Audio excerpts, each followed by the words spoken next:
I'm good. I'm good. So, I mean, you are a globe-trotting pastor of repute, traveled to many nations in the course of your life. Have you ever had to lie to get a visa? No, unfortunately. Or is it fortunately? Unfortunately, I would have thought that was fortunate. Unfortunately, Eh, no, I haven't. I okay, haven't had to lie.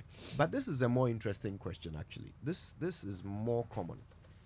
Have any of your flock come to you and asked you to pray for them because they are making a visa application and they want it to go well? No, Oh, no. But I know so many people who mm, want to travel. Yeah. mm, So yeah, and they are desperate for a visa. mm, They come to church. They want hmm, prayers to be said hmm, so they can travel. yeah. Yeah, And I mean, we say those prayers for them. we do. Yeah, but should we? Well, I mean, people have reasons they want to travel because they Yes. feel that life is better elsewhere, not Mm. here. So So if someone comes to church and says, "Oh, look, I've been doing this, trying to get this visa, to go to the US. I've been doing this connection for some time. I've got this marriage thing that I'm doing, and it's all working out. But I have to go for the interview.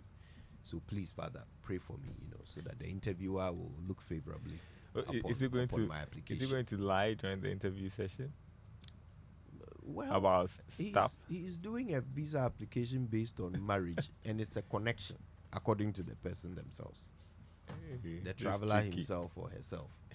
It be connection. This is very tricky. Yeah. Very, very tricky. Anyway, we asked a few people on the streets to see how they see it, whether it's dishonest to lie in a visa application. Let's listen to them. First and foremost, if the lie is not going to affect anybody, oh, definitely, I'm going to. Of course, I would like and leave Ghana because Ghana is really hot. Because even common Gary said it's more 50%. It's now one city. So if I would like and get a visa, go there, hustle and make money, I'd rather go there than to suffer here in Ghana. Who are you leaving the country for? Why are you leaving the country for? It's like, but if I get the opportunity, I'll go. And most of the people would lie to get a visa and go. Kumash. Wow.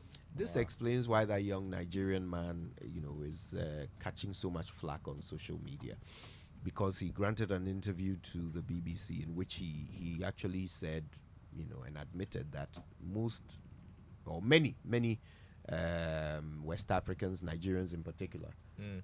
lie, and come into the UK with a student visa when they don't intend just to study, but they intend that's to true, isn't it? stay. Yeah, yeah. Yeah, most I- people do that. Yeah, Not people, although or some people do that. people are looking unfavorably upon him for being the one to go and tell Kwesi Bruni that this is what they are doing. So But you think they don't know?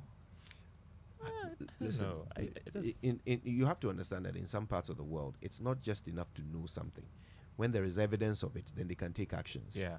So if they hear somebody who they can point to and say, well, this guy, look at the work he does. He says he advises people on how to get into the UK. That's what he says he does for a living, right? Mm-hmm. And he is saying that the people he advises, most of them plan to come here and lie. Charlie, he's spoiling people's chances.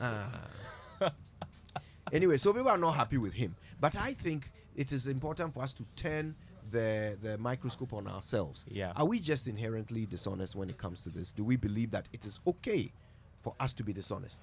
I think it's the desperation to want to go out of the country and think that whilst you're out there, you're going to succeed. So people will do whatever they can to Yeah. just So go. to them, it's justified dishonesty, if there's any such thing. If there's any such thing. Anyway, that's what we're talking about today on the Super Morning Show. Your views are so welcome, so welcome. Make sure you add them to the pot. All right, now the 6 a.m. news is brought to you. By the way, use the hashtag JoySMS, okay? So we'll see your tweets and share them. 6 a.m. news brought to you by Total Energies. Total, we go the extra mile for you. And Absa Bank Ghana Limited, helping you find a way to get things done. Let's break it open with the Joy Business Report, brought to us by Glyco Life Travel Insurance. Glyco, we cushion you for life.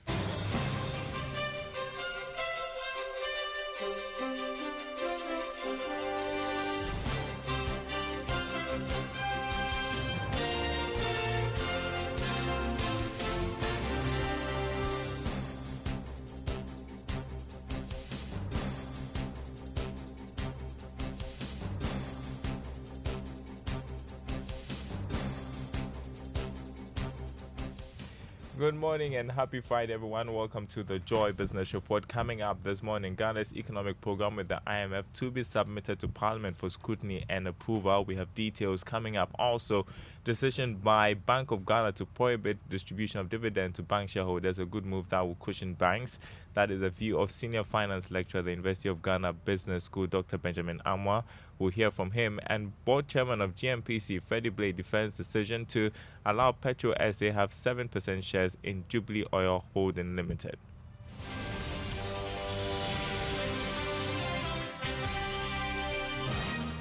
Thanks for being with us. My name is Daryl. Kwawu. Ghana's program with the IMF is expected to be submitted before Parliament for scrutiny and approval in the coming days. This is coming at the time that some MPs have questioned why the program document has not been laid before the House.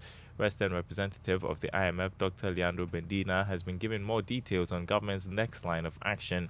He has been speaking on PM Express Business Edition. My understanding is that a memorandum will be prepared by the government of Ghana and will be sent to Parliament, mainly explaining that a new financing from the IMF has arrived and how this financing will be used. Let me tell you that if we remember the presentation of the budget in Parliament, I think it was November 24th or around that date, the minister expressed that the government was in discussions with the IMF for support. This was presented, it was discussed in the context of the presentation of the budget.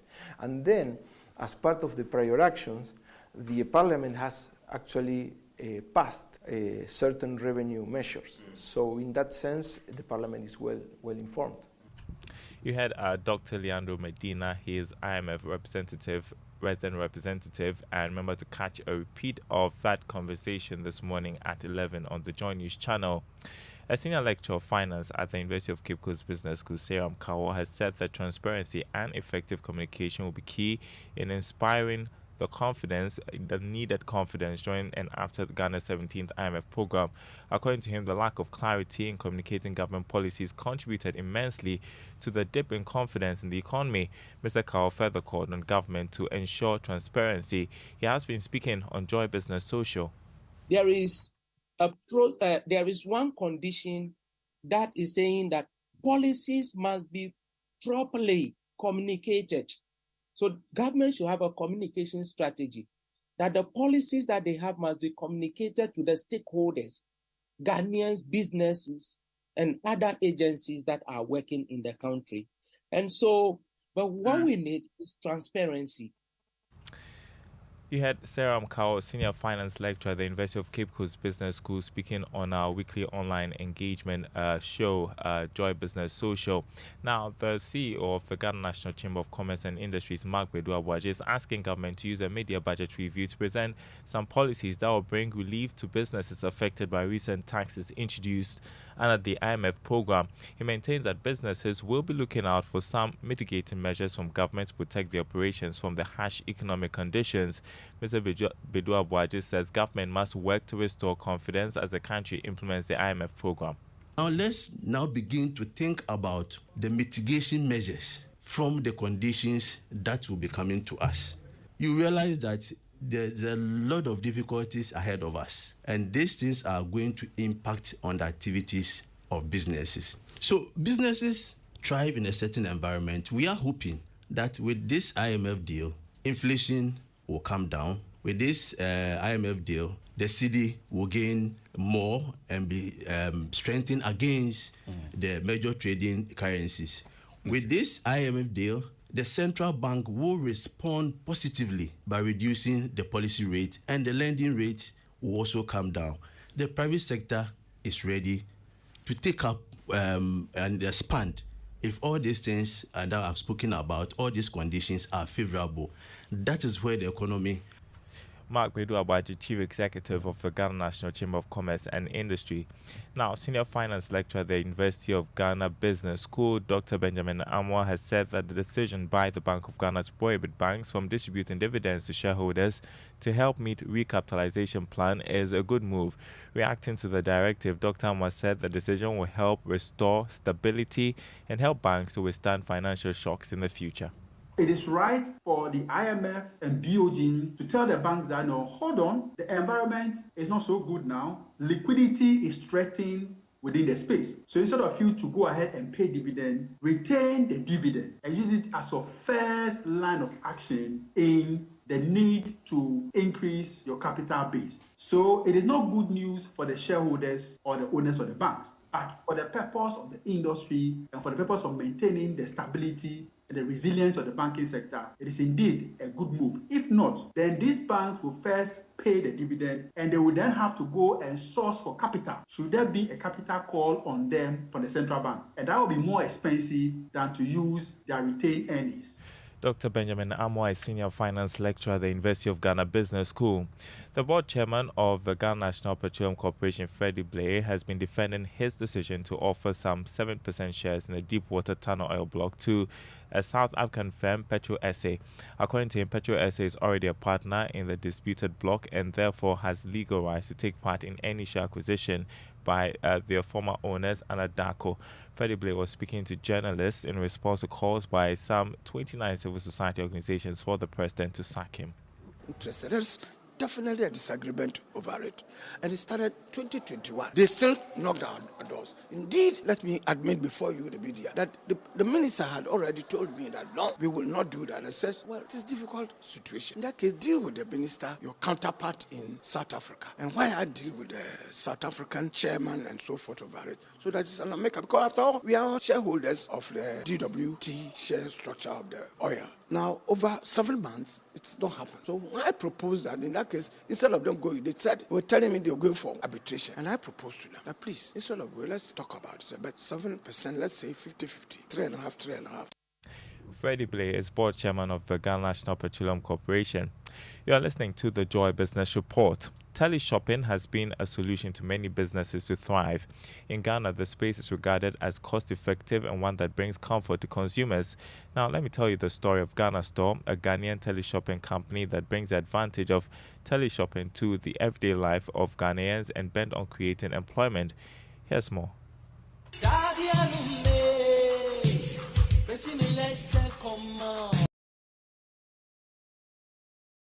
Consumers are increasingly purchasing products online, and brands are promoting their products, targeting their target audiences through e-commerce shopping. There is no doubt that e-commerce has had a significant impact on the retail market. With the introduction of social media and technology, many innovations have occurred across all industries. As consumers are more accustomed to shopping at home, they are looking for experiences where they can preview products without leaving the house. Ghana Store is one such teleshopping company in Ghana that allows e-commerce to market products from different sectors. Ghana Store is currently a new company based in Ghana, and we sell home appliances. Mostly we deal in cookwares. We have our expensive cookwares and the normal cookwares that we have in our normal homes too. And currently we are now introducing our new products into our system. What we do here is we take orders from our clients or our customers, and we place the order and we send it to wherever they are located in Ghana. Our product is not found in any common company or any common shop that is in Ghana. We have foreign products and we have our local products too. Ghana Store offers a unique shopping experience through engaging marketing skills that cut through the clutter of traditional shopping channels. Therefore, it can overcome every limitation of every other marketing strategy in the modern era. At Ghana Store, my colleagues and I take hundreds of phone calls from Ghanaian customers every day. We answer and take orders on the spot, or if there are too many phone calls on the line at the same time, we call back the same day or the next day and finalize your order. We treat every order with great care and are very happy when satisfied customers tells us they've received their order and wants to place a new one. A professional team with 20 years of experience in teleshopping, e-commerce, developed a well system capable to make Ghana Store run sound, safe and secured. Ghana Store brings on the Ghanaian market a very high quality of product. Online shopping is not just a way to buy, it has become an entertaining experience. The ability to provide personalized marketing solutions to customers is one of the fundamental factors of Ghana Store in building credibility for e-commerce. Ghana Store leaves a strong impression on the customer's mind and help create an urgent sense of urgency within them. I saw the advert that is Ghana House on the television. That is one of the television in Ghana here. And looking at the adverts, the prices and other things, I thought it's one of the 419 thing. So what I did was that to make a follow-up. So quickly I just picked the information, that is the numbers and other things. A lady just picked my call. She was very nice, very polite.